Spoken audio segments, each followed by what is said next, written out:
Bonjour à tous, bienvenue dans l'épisode 5 de Graines d'Agro. Cette fois-ci, c'est un épisode un peu spécial, un épisode double pour l'été, consacré aux traditions des élèves à Grignon. Vous entendrez les témoignages de 2 anciens élèves qui ont fait leurs études à Grignon à plus de 50 ans d'écart, et qui nous parlent de leur lien à Grignon et de transmission de valeurs à travers les générations.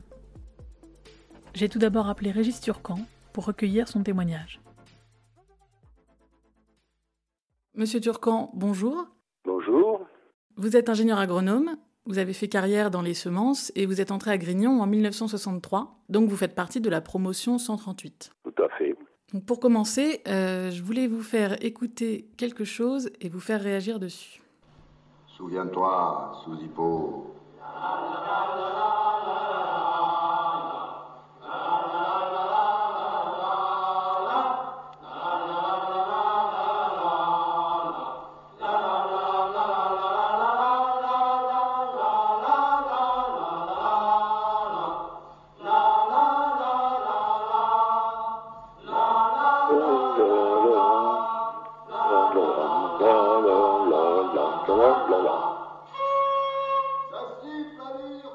Donc ce qu'on a écouté, c'est le chant de la lyre.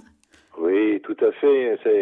C'est le chant emblématique de l'école qui remonte très très loin. On n'a pas pu retrouver les racines, mais vous avez entendu la trompette du Z lyre, le président de la lyre, parce que la lyre, c'est à la fois ce chant qui n'a pas de parole, qui est fait que de la. Alors les mauvaises langues disent qu'il y en a 69, mais pour les compter c'est un peu compliqué, mais qui peut se chanter en boucle pendant des heures durant, et qui peut se chanter, se siffler, se murmurer.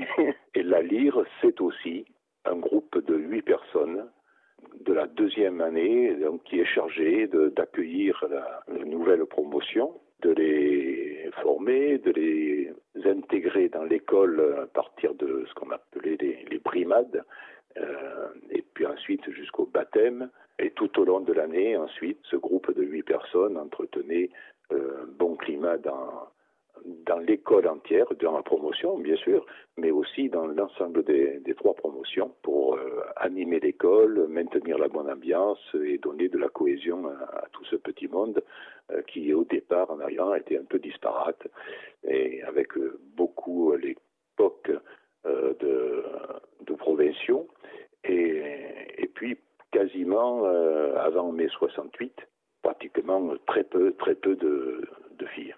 Et est-ce que le rôle de la lyre se prolongeait après la scolarité au sein des promotions ? Pas de manière structurée, mais de manière informelle, oui. En ce qui nous concerne, notre lyre, la lyre 138, continue régulièrement de se réunir avec les épouses. Une fois par an, on passe une semaine de congé ensemble. C'est dire la profondeur des liens qui ont été créés au cours de cette scolarité. Et la lyre, pendant la scolarité, a sa table au réfectoire et donne le tempo, lance des chants. Donc c'est le véhicule des traditions, de l'ambiance, de l'animation tout au long de l'année qui se succèdent. Alors auprès des élèves et également auprès de l'administration ? Oui, dans une promotion, il y avait les représentants, disons, plus officiels, le président de promotion, le vice-président, le chargé des études, en fait, côté un peu administratif, intellectuel et tout. Et en contrepoids, en quelque sorte, la lyre, dont le président, le Z lyre, a été nommé par le président de la lyre précédente. Alors lui-même cherche son vice-président et cherche 6 autres personnes pour constituer ce groupe de 8 qui a un rôle très important tout au long de l'année. Bon, d'abord pour les brimades, accueillir les nouveaux. Alors les nouveaux, il y a une terminologie à Grignon, à l'époque, avant mai 68, qui a chamboulé tout ça. Le mai 68 a été un coup de rabot, un coup de karcher. Toutes les traditions, après les promotions suivantes, ont voulu essayer de savoir comment ça se passait auparavant, mais quand le fil est interrompu, c'est très difficile. Alors le vocabulaire appelait, de mon point de vue, il y a beaucoup de modestie et d'humilité, parce qu'en rentrant, il y avait des sous-hippos.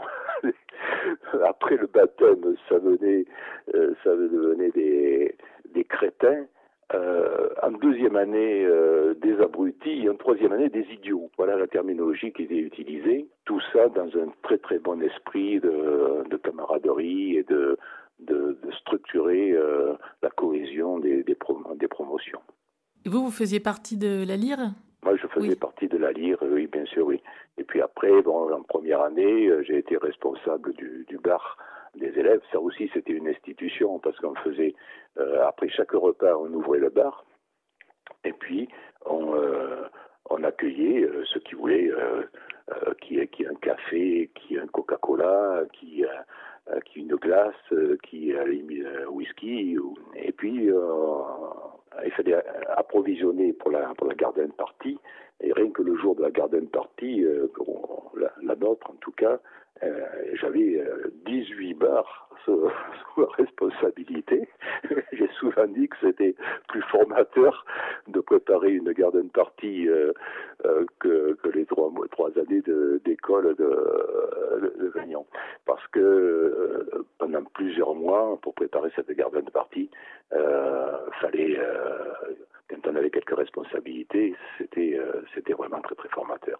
Il y avait des temps forts comme ça dans la scolarité, pris en charge par la lyre? Alors dans les temps forts, il y a une terminologie aussi qu'il faut souligner, c'est la bure. La bure, c'est la blouse, qui est une blouse un peu campagnarde du type maquignon, ornée de 2 écussons de Grignon avec un grand G, avec des épis de blé, et elle est toute neuve et bleu foncé pour les premières années quand ils arrivent, et puis elle doit faire les 3 ans. Alors, pour bien se démarquer des premières années, c'était passé à la javel à l'issue de la première année, et donc les deuxième et troisième années, les abrutis et les idiots là, avaient une blouse délavée. Et cette bure, bien sûr, au bout de 3 ans, elle a gardé ses stigmates de ces 3 ans d'école, d'amphi, de tout ce qu'on veut. et la mienne, je l'ai offerte pour le musée du vivant de Grignon. Alors, entre nous, on s'appelait les fils d'ici. Alors, comprendre, bien sûr, le fils d'ici, c'était en fait un signe de reconnaissance. Et puis, il y avait notre terminologie, le petit co, comprendre le petit copain. Et puis, alors, au moment de la rentrée, la lyre rentrait 8 jours avant. On faisait les préparatifs pour les brimades qui allaient durer une quinzaine de jours. Faudrait dire une quinzaine de nuits aussi, surtout. Chacun avait un bandeau sur les yeux, et là, on prenait la queue du petit co. La queue du petit co, c'était le pan de la blouse, le plan de la bure de celui qui était devant. Et donc, il y avait toute une caravane qui se formait de la promotion, encadrée par les anciens, et qui allait nuitamment déambuler dans l'école, plus que l'école, dans le parc, et puis parfois même une des dernières nuits qui était la nuit de la perte, donc en dehors de l'école, par une nuit sans lune. Et là, une multitude de péripéties plus ou moins ardues et sympathiques, au demeurant, avait lieu tout au long de ces 15 nuits de brimade. Alors le mot brimade est un mot fort, mais tout ça se faisait dans une excellente ambiance, avec une finalité de former une promotion qui se tienne, qui avait de la cohésion. Et je vous dis, le résultat est là, parce que je suis toujours en contact avec les camarades de promotion. La lyre, bien sûr, ce sont des liens très forts. À la fin des brimades, il y a le serment, il y a les 3 druides, 3 membres de la lyre déguisés en druides avec des draps blancs, avec des chapeaux pointus, des barbes blanches, tout ça, qui disaient un mot sur chacun des futurs baptisés. Après, il y avait le baptême de la promotion elle-même, ça c'est après le baptême individuel. Notre marraine, Jacqueline Joubert, à l'époque, quand nous on y était, on l'a tirée dans une carriole toutes garnies de fleurs, tout ça à travers le parc. Sur cette carriole prenaient place des représentants du cercle des élèves et bien sûr de la lyre avec des costumes qu'on passait d'une promotion à l'autre et on ne peut plus pittoresque.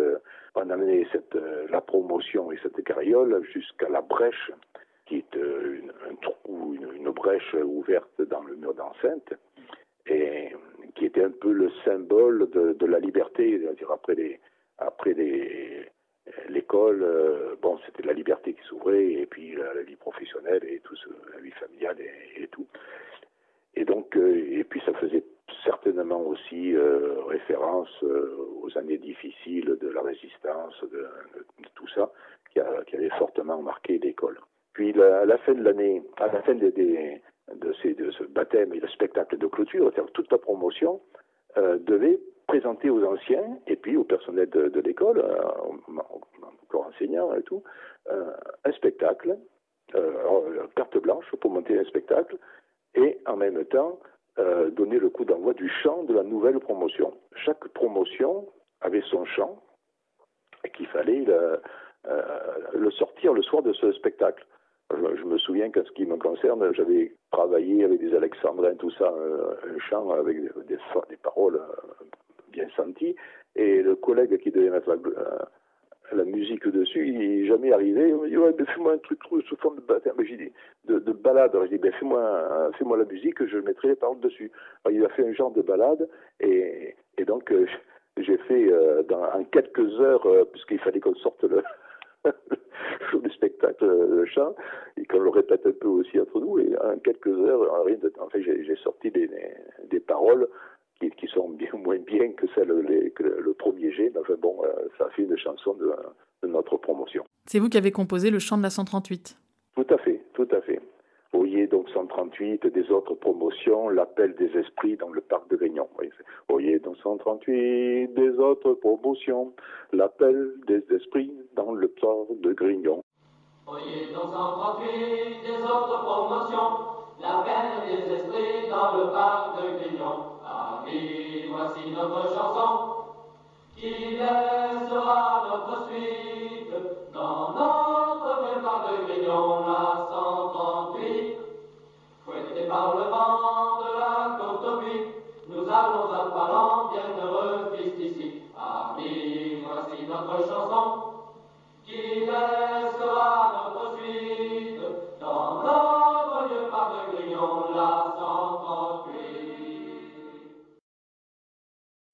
Si on analysait bien, et ça vaudrait le coup peut-être de mettre un thésard sur le sujet, faire l'exégèse de toutes les chansons de promotion qui, à travers ces chansons, on a l'histoire de France, parce que ça fait appel aux guerres, à la résistance, à tout ce qu'a vécu tout le passage de l'école, et bien sûr l'histoire de l'école elle-même. À travers les paroles, on sent comment les élèves vivaient, on sent l'ambiance, on sent le poids de l'histoire en fait. Et puis il y avait tous les chants. Alors, j'ai parlé des chants de promotion, mais il n'y avait pas que ça. Il y a la lyre bien sûr, mais il y avait des chants qu'on se passait d'une année sur l'autre. Je pense au buffle, qui était le surnom d'un ancien et pittoresque professeur d'agriculture. Voilà, la pipe grignonnaise. Bon, il n'y avait pas d'interdiction de fumer à l'époque. Les idiots. Alors les idiots, c'était un chant, voilà, qu'on se passait de l'un à l'autre, d'une promotion à l'autre, ça faisait partie vraiment du patrimoine. Et puis le chant des adieux à Grignon quand on quittait l'école. Et puis la mort de l'abruti, donc ça c'était ça se faisait en fin d'année scolaire, forcément nuitamment, comme toujours. On allumait des ballots de paille en guise de torche. Et donc ça fait de grosses torches quand même. Et là on ressortait les trois druides de la lyre, qui faisaient toujours en latin de cuisine, on faisait l'éloge croustillant de chacun des abrutis, qui allaient devenir idiots, et puis souvent en troisième année, il y avait 2-3 mois à l'école, puis après chacun partait dans des écoles d'application ou dans des stages.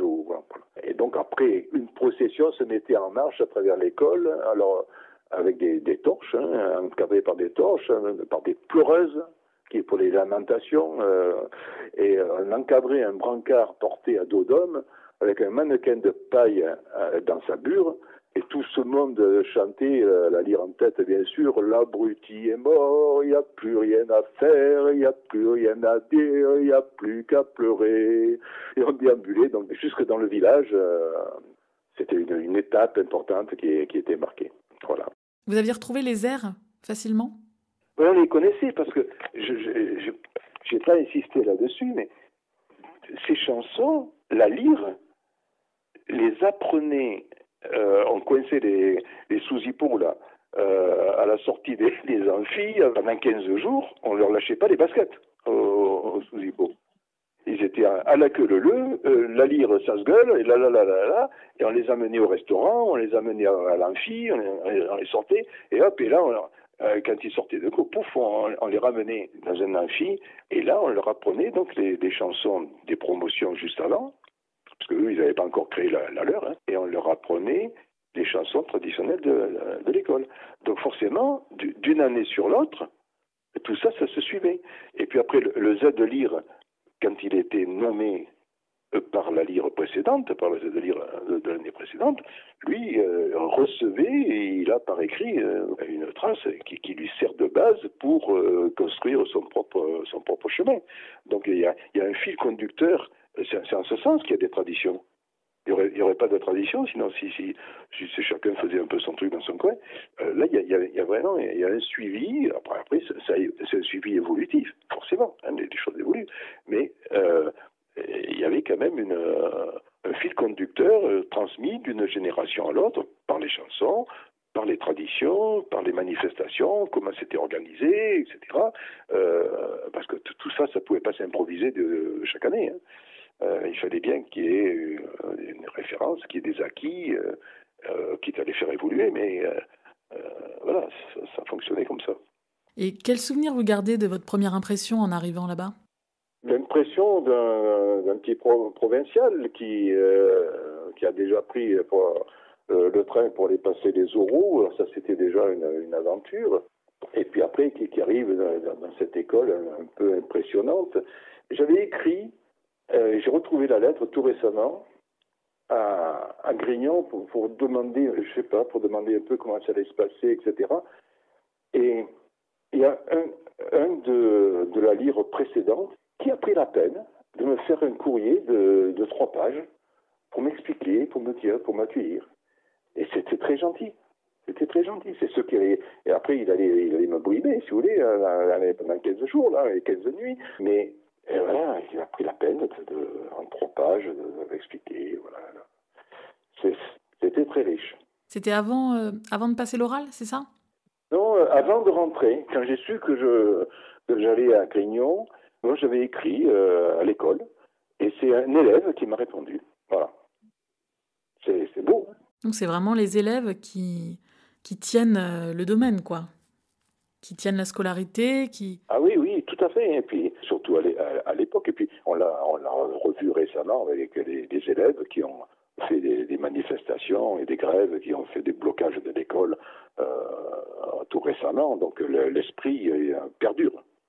Même si les traditions, il y a eu une rupture forte en mai 68, l'esprit, je pense, reste, même si les promotions sont même si c'est différent, parce que les promotions sont beaucoup plus importantes, les gens se connaissent moins. Bon, il y a maintenant une vaste majorité de filles, il doit y avoir plus de 80% de filles, je pense. Voilà, donc les choses ont un peu changé, mais quelque part, je suis persuadé que l'esprit reste en filigrane à l'école, et que ceux qui sont passés par l'école ils sont toujours très très attachés. Et en tout cas, personnellement, j'ai œuvré toutes ces dernières années pour qu'il en soit ainsi. Finalement, c'est le vieil esprit de Grignon dont on parle dans la chanson. Tout à fait, vieil esprit de Grignon, sans souci, tant que tu nous mènes, t'éveiller avant tout. Voilà, le vieil esprit de Grignon. C'est ce que je disais en faisant l'exégèse des chansons de promo, on ferait œuvre utile pour l'histoire. Merci beaucoup, Monsieur Turcan. Voilà, et puis bon travail. Merci beaucoup, au revoir. Au revoir. Suite au témoignage de Régis Turcan, j'ai voulu entendre l'opinion d'une plus jeune diplômée et je suis donc allée voir Louise Pétier, entrée à Grignon en 2015. Bonjour Louise. Bonjour Alice. On se rencontre aujourd'hui pour parler des traditions à Grignon. Est-ce que tu peux te présenter et nous parler de ton rapport aux traditions à Grignon ? Je m'appelle Louise, j'ai intégré AgroParisTech en 2015 et du coup j'ai fait ma première année d'école d'ingénieur à Grignon. Pendant cette année, j'ai été assez investie dans la vie associative et notamment dans la cellule tradition où j'avais le rôle de présidente, donc Z-Tradi en raccourci, ce qui m'a amenée à connaître et à mettre en œuvre certaines traditions liées au site de Grignon. Quel était ton rôle en tant que présidente de la cellule tradition ? Mon rôle, c'était d'animer la cellule tradition, d'organiser les différents temps forts de l'année. Donc le plus gros, c'est la dégrignonisation. Et puis, on organise aussi la grignonisation de l'année d'après. Est-ce que tu peux nous expliquer ce que sont les principaux marqueurs des traditions à Grignon ? Alors, dans l'ordre chronologique, quand on arrive à Grignon, on est appelé des sous-hippos, donc on n'a pas encore été intégré. Au moment de l'intégration, il y a une soirée, donc maintenant c'est plus qu'une soirée, dans le temps c'était 3 semaines, à l'issue de laquelle il se passe plusieurs événements, et à l'issue de ces soirées, on devient officiellement des grignonnais, donc des premières années, qu'on appelle aussi des crétins. En deuxième année, c'est les abrutis, en troisième année, c'est les idiots, donc tout le monde est servi. On doit organiser ces différents événements qui ont lieu pendant la grignonisation. La charrue, donc on fait venir une vieille charrue. Le principe, c'est que les élèves tirent la charrue dans un champ. Ils font leur sillon. Symboliquement, ils démarrent les cultures dans le site. Dans le temps, ils amendaient les cultures eux-mêmes. Et puis, du coup, tirer à la main cette lourde charrue, c'est aussi un effort. Donc, tout le monde ensemble tire la charrue. C'est un petit peu, c'est un symbole de cohésion. À l'issue de ça, pendant la soirée, on fait venir des 50as. Donc, les 50as, c'est les personnes qui ont été diplômées il y a 50 ans. Et qui racontent leur époque, comment c'était de leur temps. On vient d'arriver et on a des gens qui sont sortis il y a 47 ans. Ça permet d'avoir une vraie filiation. Ils nous projettent parfois des photos où on voit les mêmes lieux, juste avec des photos en noir et blanc, mais c'est les mêmes têtes. Et c'est assez marquant de voir qu'il y a si peu de choses qui nous séparent de ces gens il y a 50 ans, qu'on n'a pas vraiment évolué dans certains aspects. Ça inscrit vraiment dans le temps et puis dans cet espace. À l'issue de cette présentation des anciens, on chante quelques chants tradis puisqu'il y a un certain nombre de chants qui ont été hérités de promos antérieures. Les plus anciens, ils doivent remonter avant la Seconde Guerre mondiale, ceux qu'on connaît encore, puisqu'il y en avait d'autres avant mais qui ont été perdus. Il y en a certains qu'on a encore mais on n'a plus les airs. À l'issue du coup de cette soirée où on présente un peu, c'est l'entrée dans la grande communauté de Grignon, des agros en général, mais de Grignon un peu plus en particulier. Un événement marquant, c'est la sortie de l'enceinte de Grignon par la brèche. C'est un endroit dans le mur est écroulé, il y a un trou, puisque Grignon est entouré d'un mur sur tout son périmètre. C'est un symbole, c'est hérité de plusieurs traditions, mais à l'époque, c'est quand les élèves, dans les années 20, ils n'avaient pas le droit de sortir de l'établissement pour faire la fête. Et donc, s'ils voulaient sortir pour aller au bar, il fallait qu'ils sortent en douce. Ils passaient par cette brèche qui est dans la forêt pour sortir. Donc, c'était un peu un symbole d'indépendance, de liberté, d'émancipation. Pendant la Seconde Guerre mondiale, il y a eu un réseau de résistance qui s'est monté dans Grignon. Et là, du coup, c'était des membres de ce réseau qui sortaient par là, discrètement, pour aller effectuer différentes actions de résistance. Donc c'est aussi un symbole de résistance et puis de courage. Et donc le fait de sortir par la brèche, ça fait des élèves, des sous-hippos, des vrais crétins. Puis il y a un petit serment en même temps. Donc à partir de ce moment-là, on devient des vrais grignonnais, on commence à s'attacher aussi un petit peu à ce lieu. Et le deuxième gros temps fort organisé par la cellule tradition, c'est la dégrignonisation. Donc c'est à la fin de notre année à Grignon. Dans le temps, c'est à la fin des 3 années à Grignon. Quand on s'en va du site, on organise différents événements. Le premier, c'est la malle de promo. Alors ça, je sais pas à quand ça remonte. Je sais pas si c'est vraiment très ancien ou si ça a juste 20 ans. Mais le principe, c'est qu'on enterre une malle dans laquelle tous les élèves mettent un objet. On l'enterre à un endroit particulier, autour de l'arbre au corbeau. un site où il y a un gros hêtre très tortueux, assez emblématique et très remarquable. Tout le monde va mettre un objet dedans, et le jour de la dégrignonisation, on l'enterre, et on va rentrer par la brèche, donc on fait le chemin inverse de la grignonisation. Et donc c'est ce qui nous fait passer de crétin à abruti, donc de première à deuxième année, et qui marque la fin de notre année à Grignon. À ce moment-là, on chante les adieux à Grignon, qui sont un chant, c'est un des plus vieux chants qu'on ait. À l'époque, il était chanté quand les élèves quittaient Grignon à l'issue de leurs 3 années d'école d'ingénieur. Il raconte les adieux à Grignon, les adieux aux camarades, le fait qu'on se promette de se retrouver.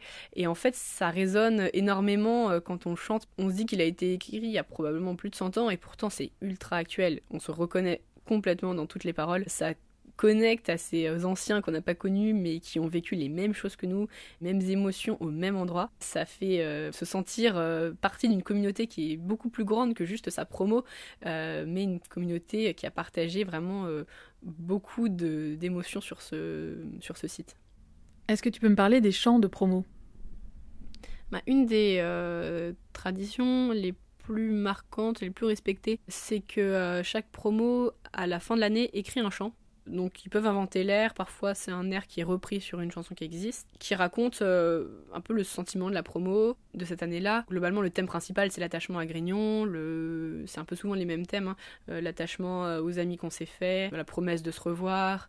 Mais après, il y a des variantes selon ce qu'ont vécu les différentes promos. Donc on a les promos qui sont rentrés pendant la Seconde Guerre mondiale, où il y a vraiment pas mal de références à la guerre, au fait de reconstruire, à la résistance. Il y a aussi d'autres chants qui sont pas des chants de promo, mais qui racontent vraiment la Première Guerre mondiale et les élèves qui sont partis au front. Et puis après, les chants de promo plus récents vont raconter aussi le départ de Grignon qui se profile, l'attachement aussi particulièrement, et puis le déménagement à Saclay qui est évoqué dans les derniers chants.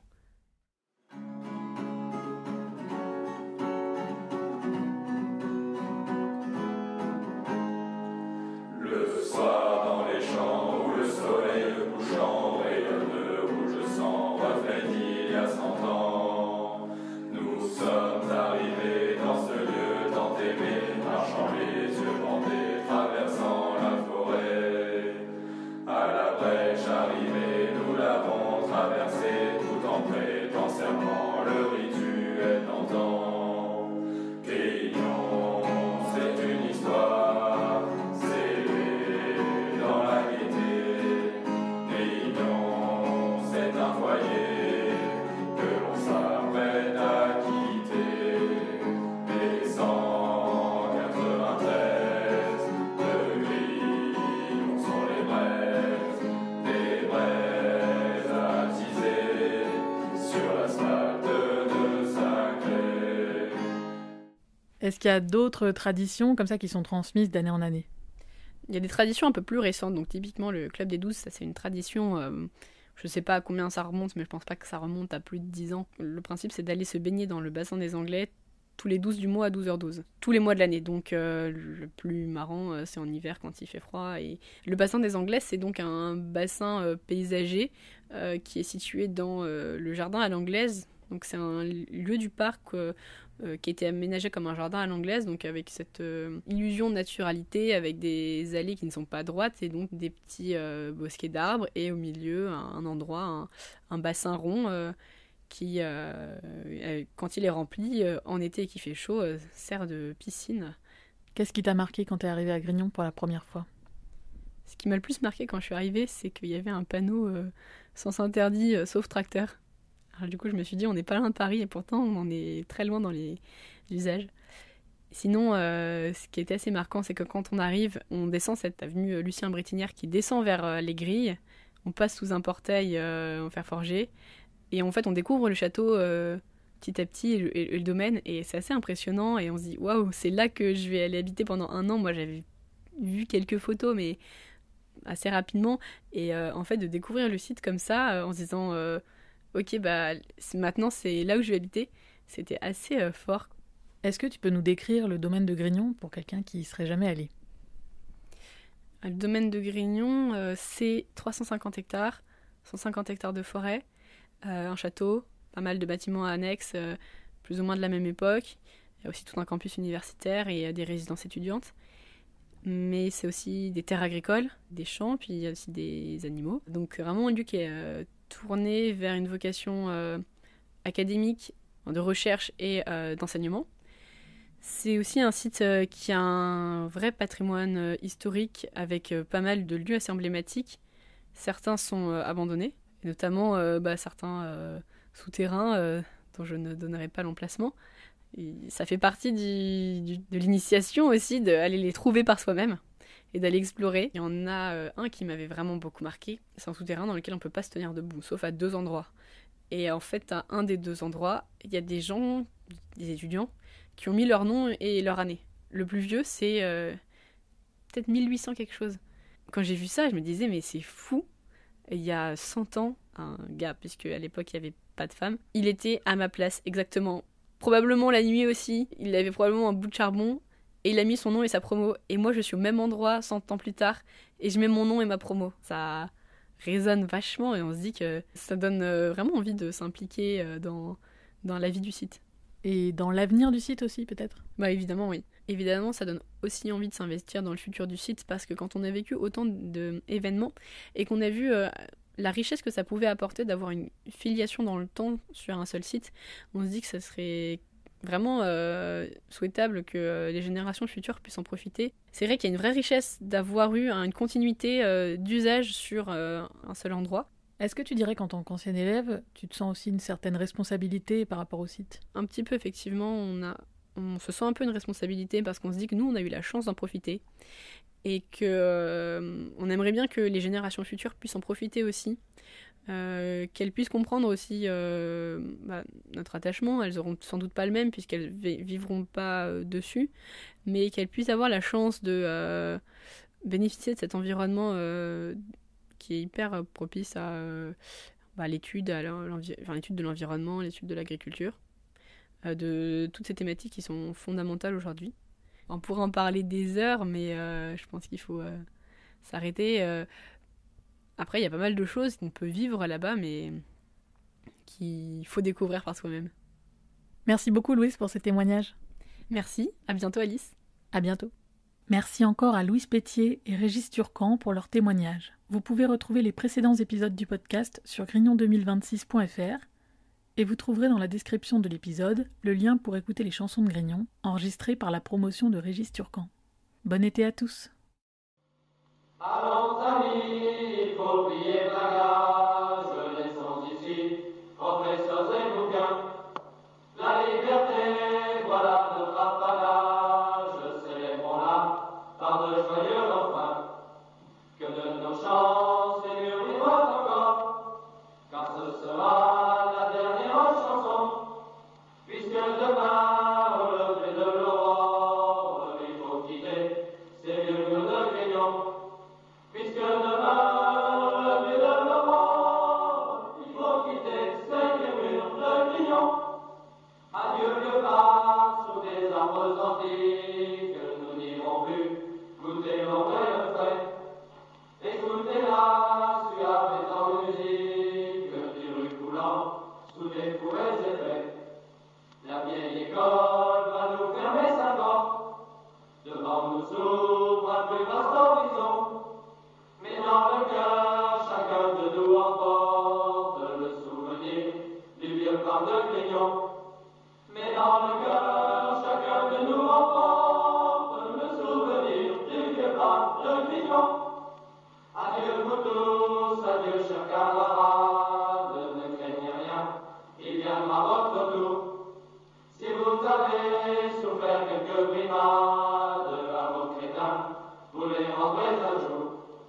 Chacun chez soi, nous allons repartir, sans oublier ceux qui si nous laissons. Nous vous souhaitons à tous de revenir avec la peau qu'on obtient à Grignon.